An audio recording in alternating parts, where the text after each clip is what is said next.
le sacre de la balance.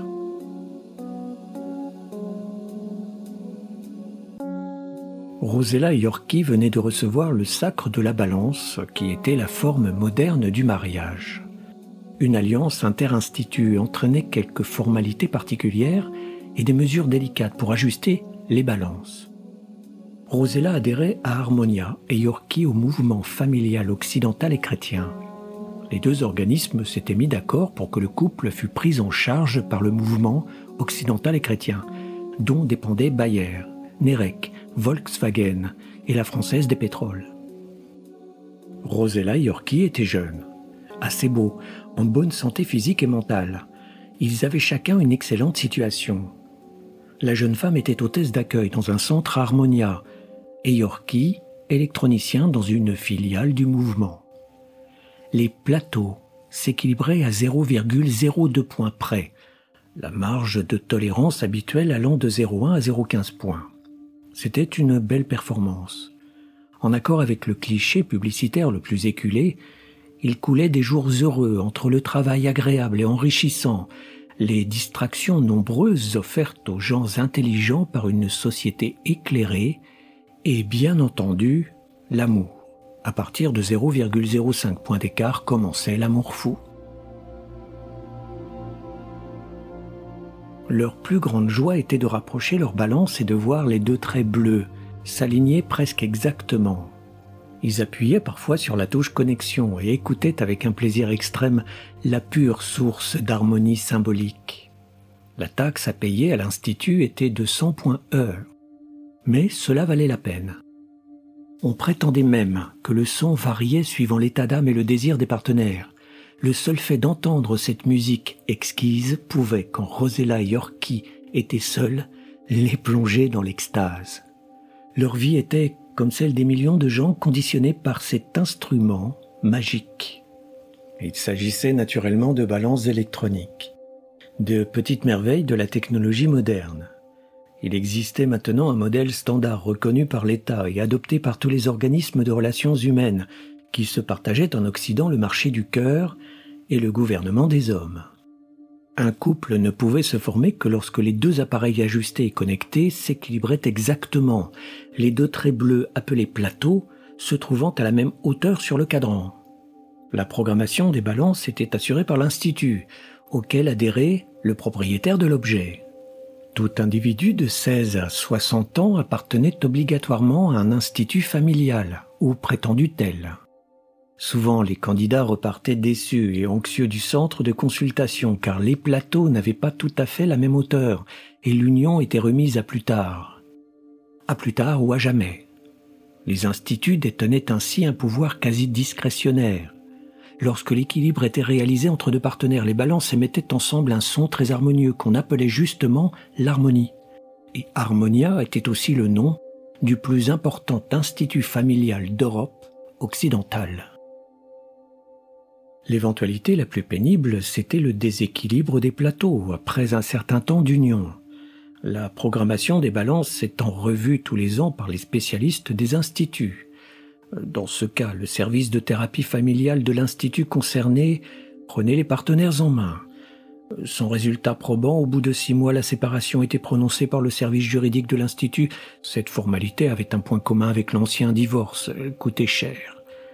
Les instituts se chargeaient de recaser, dans la mesure du possible, chacun des partenaires, ce qui n'était pas gratuit. On dirigeait les inaptes vers les centres de rééducation par le travail. Le groupe Harmonia avait absorbé Exxon, ITT, Fiat. Il disposait ainsi d'un volant de cas sociaux comme à point de main-d'œuvre dans ses filiales. Le mot « amour » a enfin retrouvé sa signification séculaire, prétendaient les agents de publicité des instituts. Nous vivons dans un monde d'amour. Au siècle de l'amour, la balance nous apprend à aimer. On aurait pu ajouter que l'amour était pour les maîtres des instituts une très bonne affaire. Et les classes dirigeantes de la société n'avaient pas besoin de balance pour vivre leur vie. Ce système présentait aussi un avantage évident pour l'État, l'administration, plus ou moins au service des instituts. Il permettait d'assurer sur la population un contrôle policier rigoureux. Les idées politiques des citoyens entraient naturellement dans le programme des balances. Les jeunes qui avaient des tendances subversives étaient envoyés directement dans les centres de rééducation ou obligés au célibat.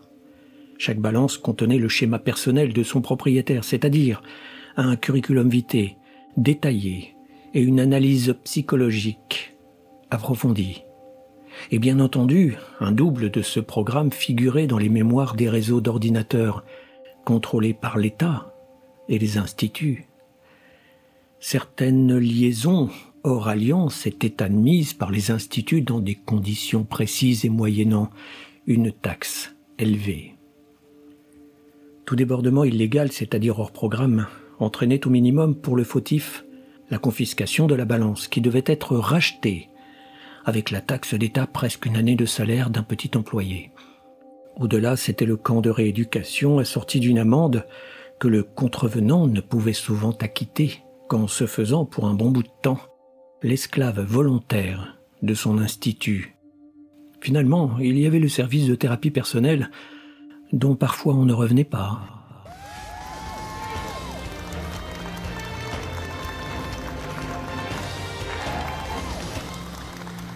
Rosella et Yorkie vivaient leur amour avec intensité. Leur voyage aux îles Galapagos avait été un rêve digne du plus grand lyrisme publicitaire. Mais il leur devenait difficile de concilier passion et travail. C'était un problème inhérent à la société de la balance sacrée. Aimer était la grande affaire de leur existence, et ils ne vivaient plus qu'en l'attente de leurs étreintes programmées, c'est-à-dire légitimes. Ils souffraient pourtant d'une hantise quasi permanente, la crainte de perdre, pour une raison inconnue, le mystérieux, le merveilleux équilibre. Ils ajustaient leur balance tous les jours et contemplaient la ligne du bonheur parfait. Les mois passaient, ils attendaient avec angoisse la première visite des programmateurs du mouvement occidental et chrétien. Rosella avait des cheveux d'un blond très clair, presque blanc, des yeux bleu pâle, presque transparents, des yeux de source, disait Yorkie. Son corps était mince, doré et lisse, ses joues duvetées, roses et douces. Elle était cotée B6 au programme de l'Institut. Cela n'avait aucun rapport avec la vitamine du même nom, mais signifiait simplement qu'elle était classée au 16e rang sur 130 par les ordinateurs.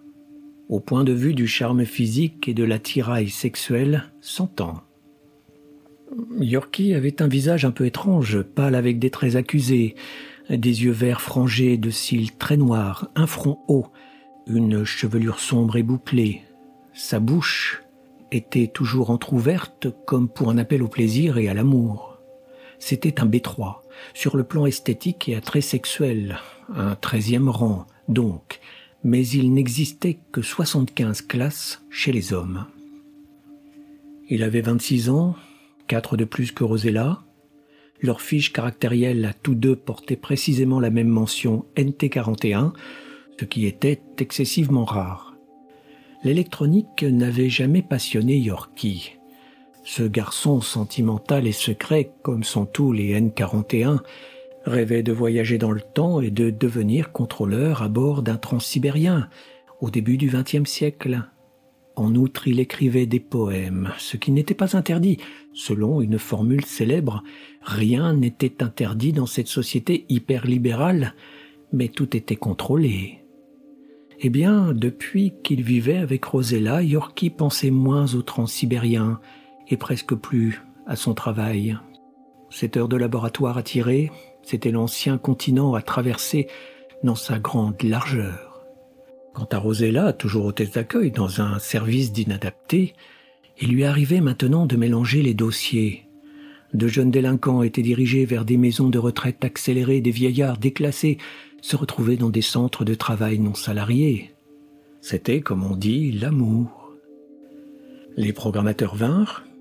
Rosella et Yorkie répondirent à des centaines de questions, subirent des dizaines de tests.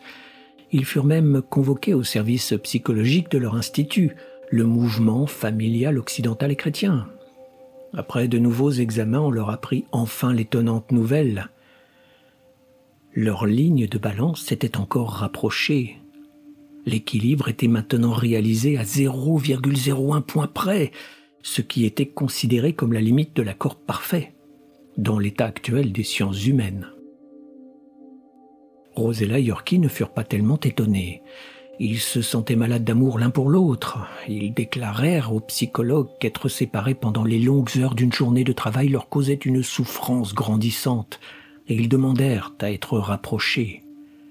La proposition que leur fit le sous-chef du service des relations publiques du mouvement occidental et chrétien combla toutes leurs espérances et les dépassa de loin.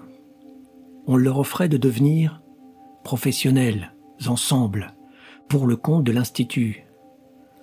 Yorkie demanda « Professionnel de quoi ?»« De l'amour », répondit gravement le sous-chef du service. Ils ne se quitteraient jamais ou presque.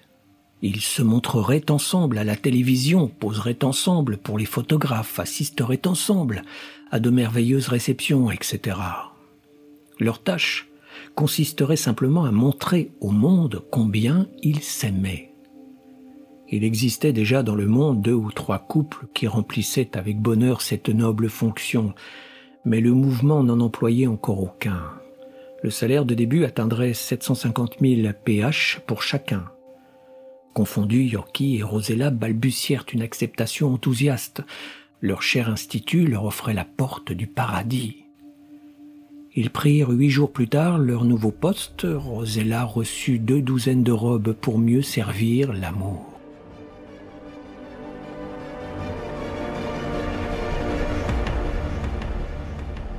Avant son alliance, Yorkie pratiquait occasionnellement le jeu de tincorne. Ce sport de plus en plus populaire passait pour difficile et dangereux. C'était la forme moderne du tournoi, patronné naturellement par les instituts des relations humaines. Les gentes dames d'Harmonia et du mouvement familial occidental, sans oublier quelques firmes de moindre importance, venaient récompenser les vainqueurs d'un baiser. On commençait par la lutte à main nue avec de petits animaux à cornes, genre bélier, pour affronter ensuite les plus gros, les bisons d'Anok, qui avaient une force prodigieuse. Ces monstres terrifiants étaient en réalité des robots très au point et programmés avec soin qui connaissaient les règles du jeu aussi bien que leurs adversaires humains. Les risques étaient limités. Des commissions mixtes, joueurs-programmateurs, mettaient en scène les accidents nécessaires à la joie des foules. Afin de consacrer tout son temps libre à son amour, Yorkie avait abandonné le tincorne. Ce fut Rosella elle-même qui lui suggéra de se remettre au sport. Ils ne se quittaient pas de la journée. La jeune femme trouvait tout naturel que son compagnon se livrât de temps en temps à une activité virile, bénéfique et distrayante. Yorkie accepta presque à contre-cœur de reprendre l'entraînement. Il retrouva très vite, à sa propre surprise, le niveau qu'il avait atteint entre 20 et 25 ans, et il le dépassa. Les conseillers publicitaires du mouvement l'encourageaient fort dans cette voie. Il eut bientôt sa place dans l'une des meilleures équipes de Townski. L'ancien nom était Paris, un faubourg important d'Alparlis. Il lui arriva même de participer à des tournois à l'échelon européen, notamment à Christiana, capitale d'Occident. Une toute petite ombre de ce côté du tableau. Rosella ne venait jamais l'applaudir, prétextant qu'elle avait horreur de la violence. « Mais ce sont des robots, de simples robots », plaidait Yorkie. « La violence est la violence, mais je suis heureuse de savoir que tu te détends et que tu t'amuses. » Et pourtant, une nuit d'hiver, Rosella réveilla Yorkie. Elle se sentait, dit-elle, affreusement angoissée. « J'ai peur. »« Peur ? Tu as dû faire un mauvais rêve. Prends-moi dans tes bras, vite. » Yorkie ne résista pas longtemps à la chaleur du corps blotti contre le sien. Il étreignit sa compagne, lui fit l'amour, suivant les recettes les plus savantes du mouvement familial occidental et chrétien, bien supérieures à celles d'Harmonia, ainsi qu'il l'affirmait chaque jour aux foules. Et il s'aperçut que certaines choses avaient changé, et pas en bien. Les sommets d'antan étaient loin. Cette pénible constatation le tourmenta, l'effraya même, l'empêcha de se rendormir et lui gâcha la journée du lendemain. Mais Rosella s'attacha aussitôt à lui faire oublier cet incident. Il se résigna et n'y pensa plus. Il continua de jouer au tincorne, mais il se disait que ce sport était idiot comme tous les sports d'ailleurs. Les deux héros de l'amour, comme on les nommait souvent dans la publicité du mouvement, réussissaient brillamment. Leur métier les passionnait, ils l'exerçaient avec enthousiasme, leur vie était pleine et intense. Ils étaient sans cesse assiégés par les représentants des masses médias, journalistes, photographes, reporters TV, etc. Ils assistaient chaque semaine à une demi-douzaine de réceptions mondaines, donnaient des conférences, animaient des séminaires, et ils ne se quittaient pas. Ils offraient au monde, occidental et chrétien, l'image parfaite du couple. Naturellement, Harmonia et les autres instituts concurrents utilisaient aussi les services de jeunes couples professionnels, mais Rosella et Yorkie continuaient de figurer en tête de tous les sondages. Un soir, ils se promenaient la main dans la main sur le front de mer longeant le nouveau port de Nice-Orville. Ils admiraient les grands voiliers de croisière qui avaient remplacé les paquebots et disputaient aux dirigeables géants une importante clientèle de touristes peu pressés. Il faisait très froid, mais Rosella et Yorkie ne portaient qu'une mince combinaison de lodi sous leurs vêtements en mousse de Tyrex. Ils marchaient.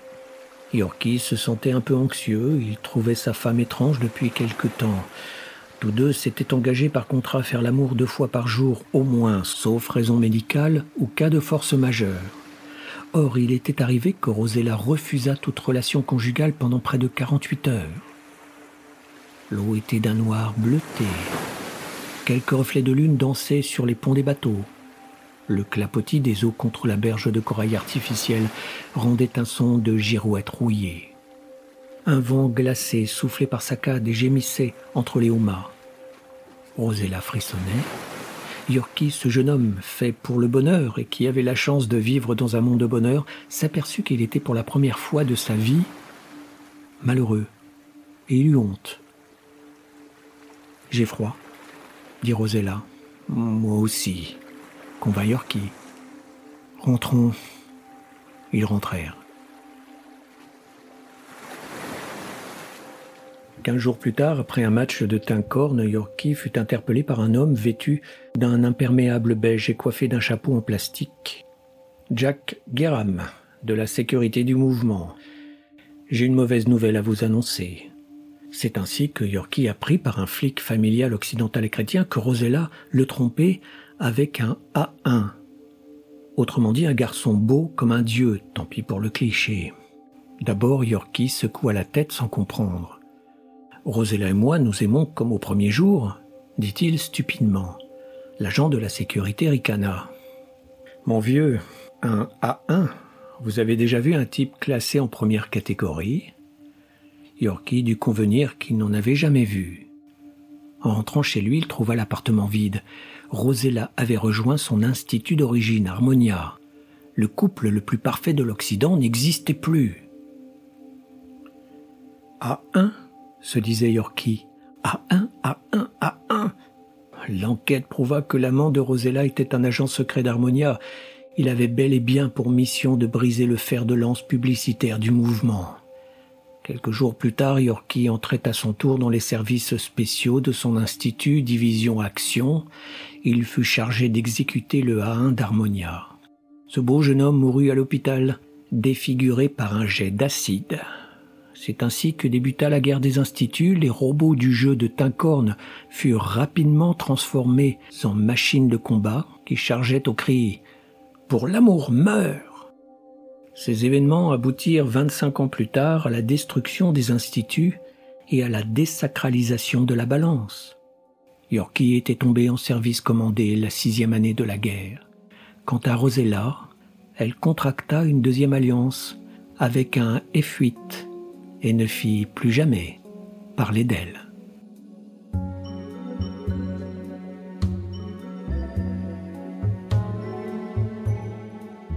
Le Sacre de la Balance est une nouvelle de Katia Alexandre, extraite du recueil Les Fenêtres internes, édité aux éditions 10-18. Narration, réalisation sonore et musique, Eric Hansen.